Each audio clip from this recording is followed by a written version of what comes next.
Item ಯಾವುದೇ ಇರಲಿ try ಮಾಡಿ ಆಚಿ ಚಿಕನ್ ಮಸಾಲಾ. ಬಹಿಷ್ಕಾರ ಹಾಕುವಂತಹ ಅನಿಷ್ಟ ಸಾಮಾಜಿಕ ಪಿಡುಗು ಇನ್ನೂ ಜೀವಂತವಾಗಿದೆ ಅಂತಂದರೆ ನಂಬ್ತೀರಾ? ಅದರಲ್ಲೂ ಕೂಡ ಸಚಿವೆ ಲಕ್ಷ್ಮೀ ಹೆಬ್ಬಾಳ್ಕರ್ ಅವರ ಕ್ಷೇತ್ರದಲ್ಲೇ ಈ ರೀತಿ ಸಾಮಾಜಿಕ ಬಹಿಷ್ಕಾರ ಹಾಕಿರ್ತಕ್ಕಂಥ ಘಟನೆ ನಡೆದಿದೆ. ದೇವಸ್ಥಾನದ ಪೂಜೆ ವಿಚಾರಕ್ಕೆ ಕುರುಬ ಸಮುದಾಯದ ಕುಟುಂಬಕ್ಕೆ ಬಹಿಷ್ಕಾರವನ್ನು ಹಾಕಿದಾರಂತೆ. ಯಾರಾದರೂ ಈ ಕುಟುಂಬದ ಜೊತೆ ಮಾತಾಡಿದ್ರೆ 5,000 ರೂಪಾಯಿ ದಂಡ. ಬೆಳಗಾವಿ ತಾಲೂಕಿನ ಕೊಂಡಸಕೊಪ್ಪ ಗ್ರಾಮದಲ್ಲಿ ನಡೆದಿರೋ ಘಟನೆ. ಮದುವೆ ಮತ್ತು ಕಾರ್ಯಕ್ರಮಗಳಿಂದ ಕುಟುಂಬವನ್ನು ದೂರ ಇಟ್ಟಿದ್ದಾರೆ ಹಿರಿಯರು. ಆಮೇಲೆ ತಡರಾತ್ರಿ ಮನೆ ಮೇಲೆ ಕಲ್ಲು ತೂರಿ ಕುಟುಂಬದ ಮೇಲೆ ಅಟ್ಟಹಾಸವನ್ನು ಮೆರೆದಿದ್ದಾರೆ. ಜೀವ ಭಯದಲ್ಲಿ ಬದುಕ್ತಾ ಇರುವ ಕುಟುಂಬಕ್ಕೆ ಭದ್ರತೆಗೆ ಮನವಿ ಮಾಡಿಕೊಂಡಿದ್ದಾರೆ. ವೆರಿ ಸಿಂಪಲ್, ನೀವೊಂದು ಕಂಪ್ಲೇಂಟ್ ಕೊಟ್ಟರೆ ಆಯಿತು. ಈಗಿನ ಕಾಲದಲ್ಲಿ ಆ ಥರ ಹೆದರ್ಕೊಂಡು ಕೂತ್ಕೋಬಾರ್ದು. ಯಾರೋ ಬಹಿಷ್ಕಾರ ಹಾಕ್ಬಿಟ್ರು ಅಂತ ಹೆದರ್ಕೊಂಡು ಕೂತ್ಕೊಳ್ಳೋದಲ್ಲ. ನಿಮಗೆ ಕಾನೂನಾತ್ಮಕವಾಗಿ ರಕ್ಷಣೆ ಸಿಗುತ್ತೆ. ನೀವು ಮೊದಲು ಪೊಲೀಸ್ ಕಂಪ್ಲೇಂಟ್ ಕೊಡಿ. ಯಾರು ನಿಮಗೆ ಈ ರೀತಿ ಬಹಿಷ್ಕಾರ ಹಾಕಿದ್ದಾರೆ, ಯಾರು ನಿಮಗೆ ದಂಡವನ್ನು ಹಾಕಿದ್ದಾರೆ ಅಂಥವ್ರ ವಿರುದ್ಧ ಕಂಪ್ಲೇಂಟ್ ಕೊಟ್ಟರೆ ಖಂಡಿತವಾಗಿ ಪೊಲೀಸರು ಆ್ಯಕ್ಷನ್ ತಗೋತಾರೆ.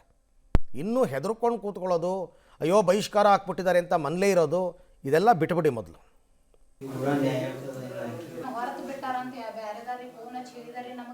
ಇವರು ಸಮಾಜದಿಂದ ಬಹಿಷ್ಕಾರ ಹಾಕಿ ನಮ್ಮನ್ನು ಹೊರತು ಬಿಟ್ಟಿದ್ದಕ್ಕಾಗ್ರಿ ಹುಡುಗ ಆಡಾಕೋದು ಹೋದ್ರೆ ಅವ್ರ ಮನೆಗೆ ಇದು ರೀ. ಇವ್ರನ್ನ ಹೊರತು ಬಿಟ್ಟಾರ, ಅವ್ರ ಜೊತೆ ಮಾತಾಡಬೇಡ ಅಂತ ಅವ್ರು ಹುಡುಗರನ್ನ ಮನೆಗೆ ಕರ್ಕೊಂಡು ಹೋಗ್ರಿ. ನಮ್ಮ ಹುಡುಗನ ದೂಡಿ ಕಳಿಸ್ತಾರೆ ಮನೆಗೆ ರೀ. ಅಂಗಡಿಗೆ ಹೋದ್ರೆ ಮನೆಗೆ ಹೊಳಿ ಕಳಿಸ್ತಾರೆ. ಆ ಹುಡುಗ ಏನೂ ಕೊಟ್ಟು ಕಳ್ಸಂಗಿಲ್ಲ. ನಮ್ಮ ಜೊತೆ ಯಾರೂ ಮಾತಾಡಂಗಿಲ್ಲ ರೀ. ಯಾವುದೂ ಕಾರ್ಯಕ್ರಮ ಇದ್ರದು ನಮಗೆ ಹೇಳಂಗಿಲ್ಲ ರೀ. ನಮ್ಮ ಮನೆಗೆ ಬಿಟ್ಟು ಹೇಳ್ತಾರೆ ರೀ. ಮತ್ತು ಯಾರ ಜೊತೆ ನಾವು ಮಾತಾಡ್ದಂಗೆ ಮತ್ತು ಮಾತಾಡಿದ್ರೆ 5,000 ರೂಪಾಯಿ ದಂಡ, ನೋಡಿದ್ರೆ 1,000 ರೂಪಾಯಿ ಬಹುಮಾನ ಅಂತಾರೆ ರೀ.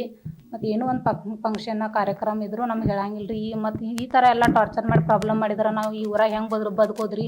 ಇವ್ರನ್ನ ಈ ಊರು ಬಿಡಿಸ್ಬೇಕು, ಮನೆ ಬಿಡಿಸ್ಬೇಕು ಅಂತಾರೆ ಇವ್ರು ರೀ.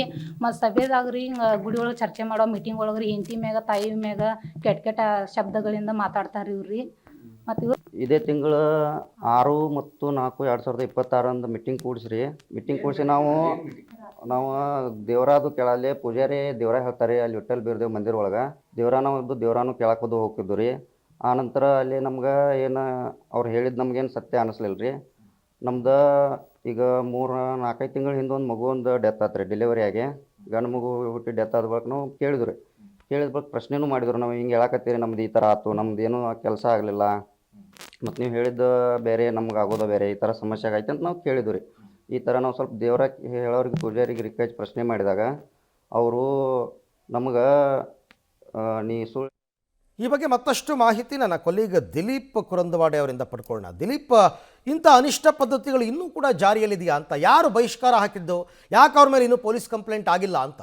ಅರವಿಂದ್, ಪ್ರಮುಖವಾಗಿ ಏನಂತಂದ್ರೆ ಈ ಒಂದು 2 ವಿಚಾರದಲ್ಲಿ, ಇಲ್ಲಿ ಒಂದು ಪೂಜೆ ಮಾಡೋ ವಿಚಾರದಲ್ಲಿ, ಜೊತೆಗೆ ಇನ್ನೊಂದು ಪ್ರೀತಿ ಪ್ರೇಮದ ವಿಚಾರದಲ್ಲಿ ಒಂದಿಷ್ಟು ಡಿಫರೆನ್ಸ್ ಆಫ್ ಒಪಿನಿಯನ್ ಬಂದಿರುವಂತದ್ದು. ಹೀಗಾಗಿ ಅಲ್ಲಿಷ್ಟು ಗ್ರಾಮಸ್ಥರು ನಾವು ಬುದ್ಧಿ ಹೇಳಿದೇವೆ ಅಂತ ಹೇಳ್ತಾರೆ, ಆದ್ರೆ ಬಹಿಷ್ಕಾರ ಹಾಕಿಲ್ಲ ಅಂತ ಒಂದ್ ಕಡೆ ಹೇಳಿದ್ರೆ, ಇನ್ನೊಂದು ಕಡೆ ಇವರನ್ನ ಯಾರಿಗೂ ಕೂಡ ಮಾತನಾಡಬಾರ್ದು, ಮಾತನಾಡಿದ್ರೆ 5,000 ರೂಪಾಯಿ ದಂಡ, ಮತ್ತೆ ಮಾತನಾಡೋದನ್ನ ಯಾರು ಹೇಳ್ತಾರೆ ಅವರಿಗೆ 1,000 ರೂಪಾಯಿ ಬಹುಮಾನ ಅಂತ ಹೇಳಿ ಘೋಷಣೆ ಮಾಡಿರೋದು. ಇದು ಬಹಳಷ್ಟು ಅನಿಷ್ಟ ಪದ್ಧತಿ ಹೇಳ್ಬೋದು. ಮತ್ತೆ ಈ ವಿಚಾರವಾಗಿ ಹಿರೇಬಗಡಿ ಪೊಲೀಸರು ಒಂದು ಕ್ರಮವನ್ನು ತಗೋಬೇಕಾಗ್ತದೆ. ಯಾಕಂದ್ರೆ ಈಗಾಗಲೇ ಒಂದು ದೂರವಾಣಿ ಮುಖಾಂತರ ದೂರನ್ನ ಕೂಡ ನೀಡಿದ್ದಾರೆ ಅಂತ ಹೇಳಾಗ್ತದೆ. ಆದ್ರೆ ಎಷ್ಟು ಮಟ್ಟಿಗೆ ಈ ಒಂದು ಇಬ್ರು ಕುಟುಂಬದವರು ಮತ್ತೆ ಈಗಾಗಲೇ 2 ದಿನಗಳ ಹಿಂದೆ ಏನೋ ಅವ್ರ ತಾಯಿ ಮತ್ತು ಸಹೋದರಿ ಇರ್ತಾರೆ, ಆ ಮನೆಯ ಮೇಲೆ ಕಲ್ಲು ತೂರಾಟ ಕೂಡ ಆಗಿರುವಂತದ್ದು. ಈ ಇಬ್ರು ಏನು ನಾವು ಚಿತ್ರದಲ್ಲಿ ತೋರಿಸ್ತಾ ಇಬ್ರು ಕೂಡ ಹೊರಗಡೆ ಇದ್ದಾರೆ, ಆ ಊರಲ್ಲಿ ಇಲ್ಲ, ಹೊರಗಡೆ ಒಂದು ಮನೆ ಮಾಡ್ಕೊಂಡಿದ್ದಾರೆ. ಆದ್ರೆ ಸಹೋದರಿ ಮತ್ತೆ ತಾಯಿ ಏನಿದ್ರೆ ಆ ಮನೆ ಮೇಲೆ ಕಲ್ಲು ತೂರಾಟ ಆಗಿದೆ ಅಂತ ಕೂಡ ಹೇಳಿರುವಂತದ್ದು. ಹೀಗಾಗಿ ಇದು ಬೆಳಗಾವಿ ಪೊಲೀಸರು ಇದನ್ನ ಹೆಚ್ಚಿನ ಸೀರಿಯಸ್ ಆಗಿ ಒಂದು ಕೆಲಸ ಮಾಡಬೇಕಾಗಿರುವಂತದ್ದು. ಅರವಿಂದ್, ರೈಟ್, ಥ್ಯಾಂಕ್ ಯು ತಮ್ಮೆಲ್ಲ ಮಾಹಿತಿಗೆ ದಿಲೀಪ್. ಬಟ್